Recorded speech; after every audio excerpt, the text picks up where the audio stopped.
Hello and welcome to Goa News Now. Today we have Sir Savio Corriea. You name him as environmentalist. You name him as historian. You can name him activist. You can name him anything, but he's always there, present and vocal for cause of Goans and Goa at large. So we had certain issues that we thought he will be the best person to put light on it. So Savya Bab, welcome to our show. Thank you, Naveen Bab. Savya Bab, the main issue was we wanted to put light on certain aspects when we talk Murmugaon. The first thing comes in port, airport, and that port activity. Besides than that, there is nothing that people knows about it. But very rarely people know that there are certain things that can be used to promote tourism in Murmugaon. One such site is the palace site. So we through our channel we wanted Goans to know what exactly is this palace site and how much importance it has. In 1685, the Marathas, led by Sambhaji Raje, attacked the Portuguese and literally harassed the Portuguese at that time. So much so that the Portuguese, after getting approval from the king in Lisbon, decided to shift their capital from Panjim to Mormugao, as Mormugao was found to be a safer place because the Marathas had reached up to Beti and Panjim was just across the river. So between 1702 to 1705, the Viceregal Palace, that is the palace for the Viceroy's residence, was constructed. So, and it exists till today. Uh, the Viceregal Palace is the oldest standing non-religious structure in Mormugao for sure, and also if you look at it, if you look at Goa in general, it must be one of the oldest non-religious structures still standing. Later on, when the threat from the Marathas receded, the capital was shifted back to Panjim. Thereafter, this particular structure was used as a hotel, and it was called as the Palace Hotel. In 1685, Mormugao Port underwent a big development, and the railway line also came in. At that time, this was renovated, and it was called as the Old Palace Hotel. Now, two very important historic events took place. In September of 1943, there was this historic exchange of prisoners of war. There were only two such exchanges of prisoners of war that took place during the Second World War. One happened to be in Mormugao. It was exchange of prisoners between the Japanese and the Allied forces. So that took place in Mormugao, and at that time, the consulate of the United States was housed in the old Palace Hotel. Later on, if you remember the attack on the German ships, on the German which took place in again in 1945, the British spies resided in this particular hotel, and later on there was a movie that came in called Sea Wolves, which dramatized this whole episode. Uh, since then, this hotel, this structure lies abandoned. At the moment, it is deserted, and its historical importance has not yet been appreciated, neither by the Mormugao Port Trust nor by the government of Goa. Recently, there were some attempts to declare this as an ancient monument and historical site under the Goa Ancient Monuments and Archaeology Act. But I'm told there was a LEQ that was filed by our MLA Carlos Almeida in the assembly, wanting to know about this, and he was told that the archaeology department had attempted to inspect this particular site to maybe to in to as part of a process to declare it as a protected monument, and the Mormugao Port Trust refused entry to the Goa government officials from the archaeology department, citing security reasons. Okay. So if and this was prior to the coming into force of the of the Major Ports Authorities Act. Now with the Major Ports Authorities Act coming into force, I don't think MPT will allow the state government to even step into that property. I think it is sad. I my personal fear is that MPT is having plans to demolish this particular. To see the video of the palace, and then we'll come back.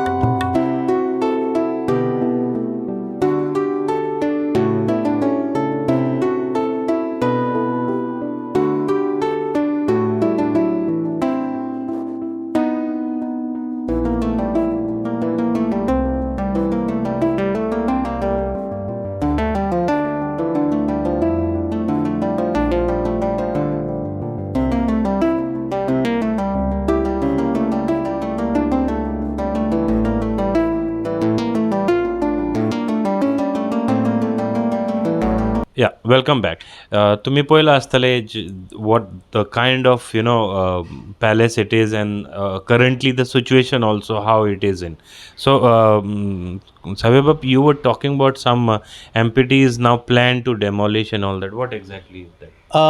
We have learnt that there are plans of by MPA now to demolish this particular structure as part of its expansion plans for coal handling and also for construction of the National Highway 17B B for port connectivity.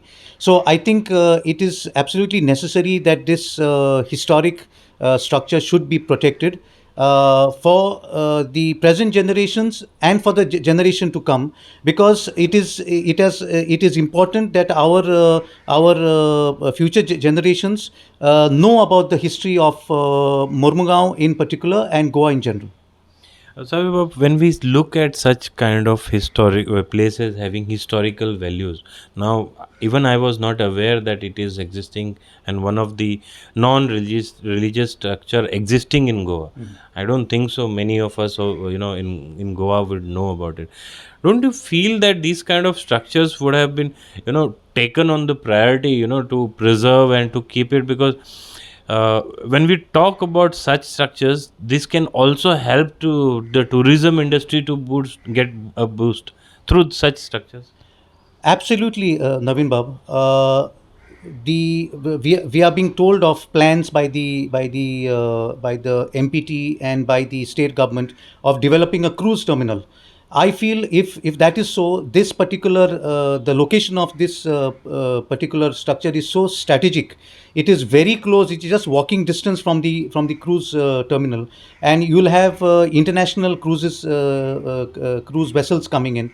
This particular structure could be used to showcase Goan culture, Goan handicrafts, other indigenous products made here, and to showcase and to sell. So it would be a big boost to Goa and to Goan tourism as well.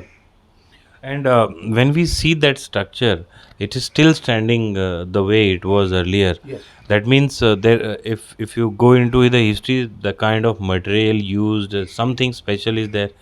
So, you have been to that place anytime?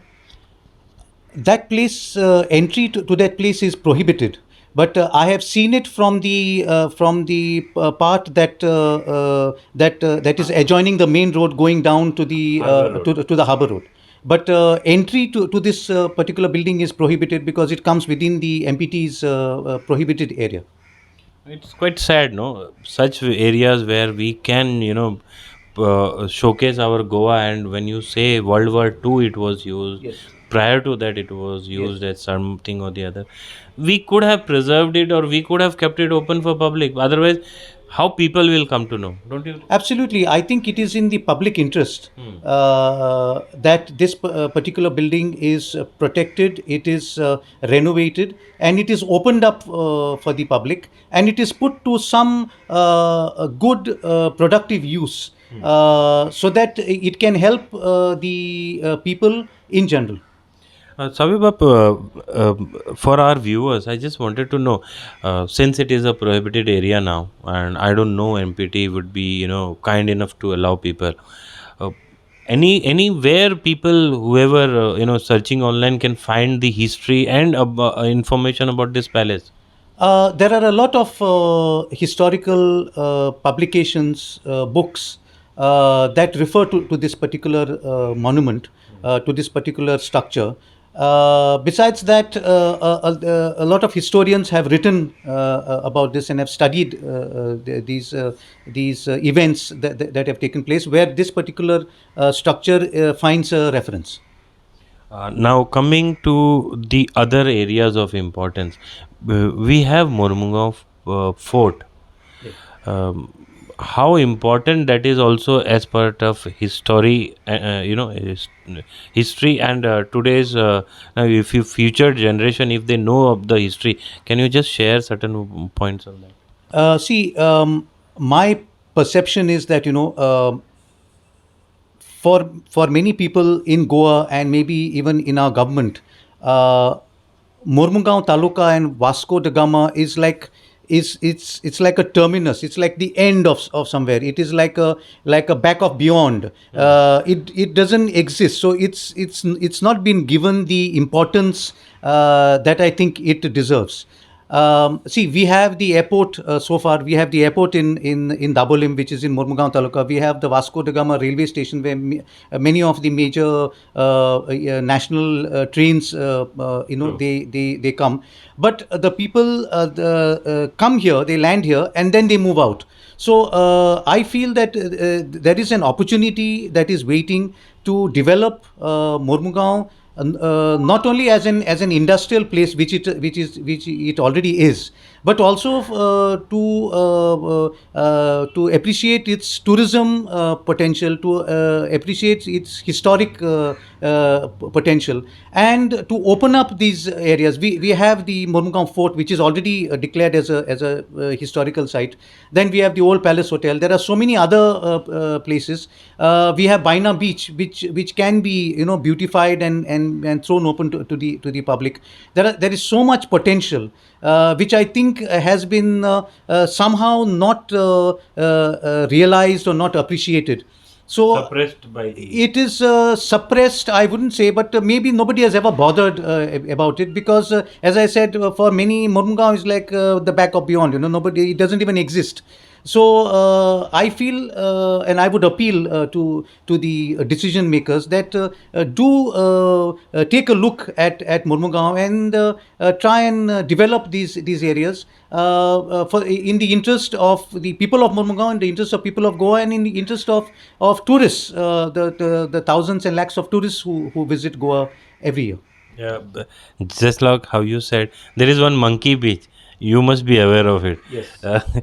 Do you think that people of Goa may be aware, or tourists may have information, but our own people will not be knowing it? You are talking about people of Goa and tourists. I think 90% of Vasco cars will not be aware that there is a place called a Monkey Beach. At Sada. It's a beautiful location. I have been there myself.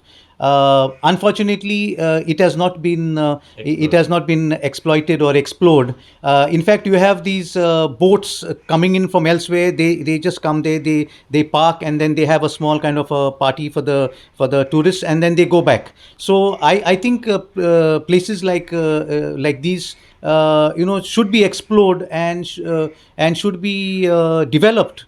At the same time, maintaining their natural beauty, maintaining the environment. At the same time, simultaneously opening them up for being exploited and explored by the tourists and by the people of Goa. Out of box, one question. If these tourists knew that there is a garbage on top, they would have not come there. I think the only problem with Monkey Beach is the garbage dump. I mean that's again a topic for on to talk on some other day. But nonetheless, maybe keeping all these things in mind, maybe this beach could be looked at for some kind of a development. At least to exploit its tourism potential and its natural beauty. When I was reading about history of Murmugaon constancy in Murgaon area, I heard that it was earlier an island, Yes. and then covered through, surrounded through fort walls. Yes. Is it true? And what kind was the situation that time? See, if you see the Distero Yeah. Chapel, from there there was a kind of a creek that was connecting Major Bandar. Okay. If you ask many of the old fishermen, in fact, who told this to me were many old fishermen from Vasco, that they used to go by boat, and they used to go through this particular creek, and they used to reach Baina. But over a period of time, this particular creek, for whatever reason, has been covered up Reclaimed. and has been reclaimed. So when that creek was existing, this Murmungaon was actually an island.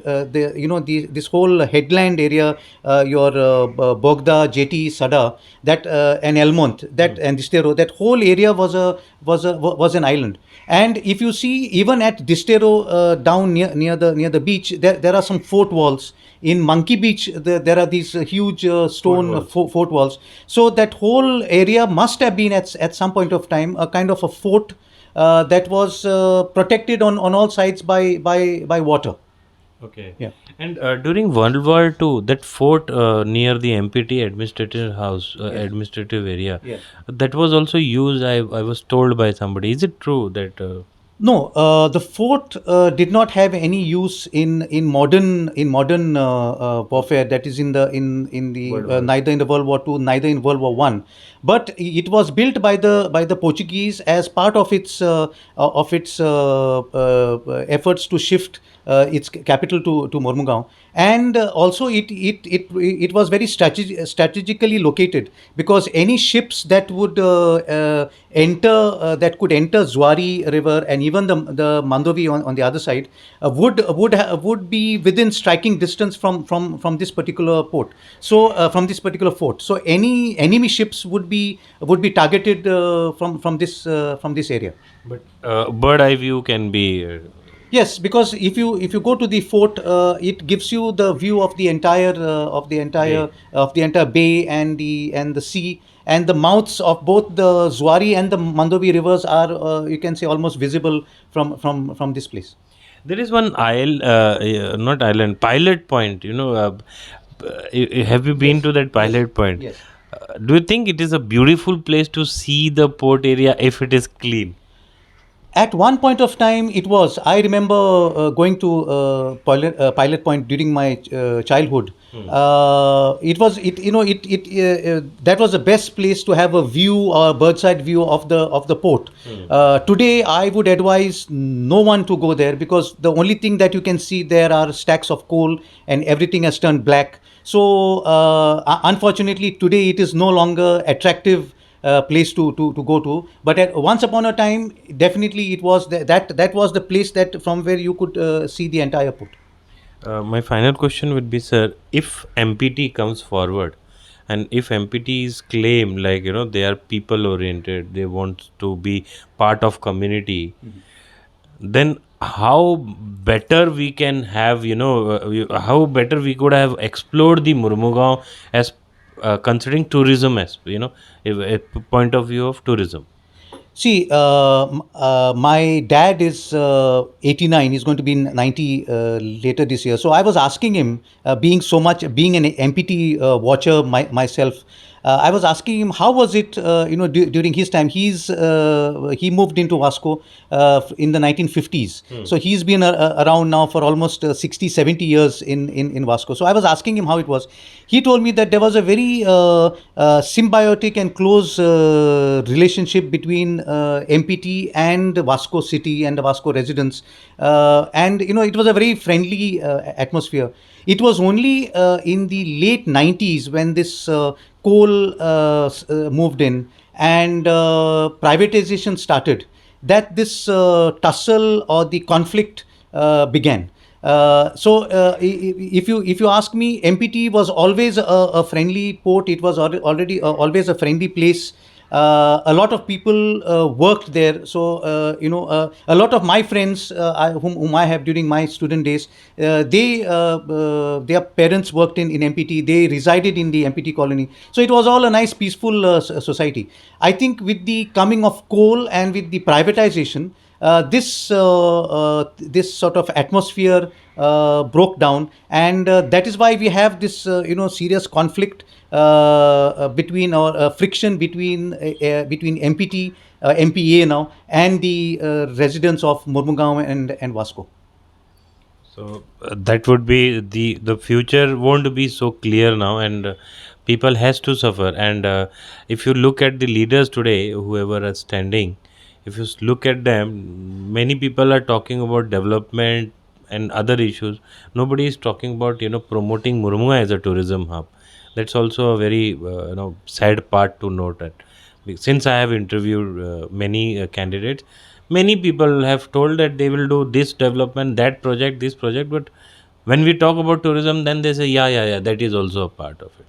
Don't you think if we promote tourism, our maximum youths can get employment here itself? See, someone said, that a politician looks at the next election. A statesman looks at the next generation. So, unfortunately, I think we don't have that kind of vision among the leaders who are contesting the polls. With all due respect to them, I was looking at the manifestos of some of the individual candidates. I mean, I personally was not enthused by anything. We are in the year 2021, 2022, and we are talking about gutters and drains and some pavers and all that. I do not know what is the concept of development that our leaders have. I only hope that the vision is much broader. There is nothing that is being spoken about the impact of the pollution on the health of the voters who will be voting for them. Nobody has touched this aspect. Nobody has touched on the tourism potential. Nobody has touched on how employment can be generated within Murmungaon itself, and our children will not have to travel to other parts of Goa or other parts of India or other parts of the world. Nobody has touched upon the there is a massive migration that has taken place by obtaining a nationality of a foreign country, and people have migrated to other parts of the world. Nobody has addressed this issue as to why it is happening. Could it have been avoided? Where have we failed? I wouldn't say failed. What were our shortcomings, and what can we do? What can we do to overcome it? Nobody has touched this aspect, which is sad. But you were asking me about MPT and whether people have to suffer. I don't think so. I think I am always an optimist. I would always hope that the new administration in the Mormugaon Port Authority would take a different view. Why only look at it, from a negative point? They can still bring back those old those ties, friendly ties that they had with the people. There is still scope for that. Maybe some sacrifices might have to be made. Some plans may have to be altered, but definitely it is not too late. Even with regard to coal, I think if coal was handled in an environmentally benign manner, without causing any nuisance to the public, as it is being handled in developed countries, I don't think anybody would have had a problem. Rotterdam port in Germany handles triple or quadruple times the quantity of coal that MPT handles, and I'm told that there is absolutely no problem. People of Rotterdam don't have any issue with, or have never had any issue. So why not have a kind of a world class facility in Mormugao? There may be a capital cost, but I think this cost is now right now being borne by the citizens of this cost cutting. Somebody bears the cost somewhere down the line, and it is me, it is my children, it is the people of Vasco who are bearing this. I think I hope that the new management, the new board of trustees of the Mormugao Port Authority come with a look at things from a different viewing glass. And I'm still hopeful that there would be better days for Vasco. Now we are going to the elections. I pray to the Almighty that good leaders, better leaders are thrown up, who will have a wider vision, not only for till the next election, but for the next generation and the generations beyond that, and for Goa in particular. Thank you, Savio. You actually expressed many viewpoints which are very important for today's life, especially for Vasco Gar and Port Town. So thanks for coming on our show and My sharing your pleasure. views. Thank you. My pleasure, Naveen Bab, always.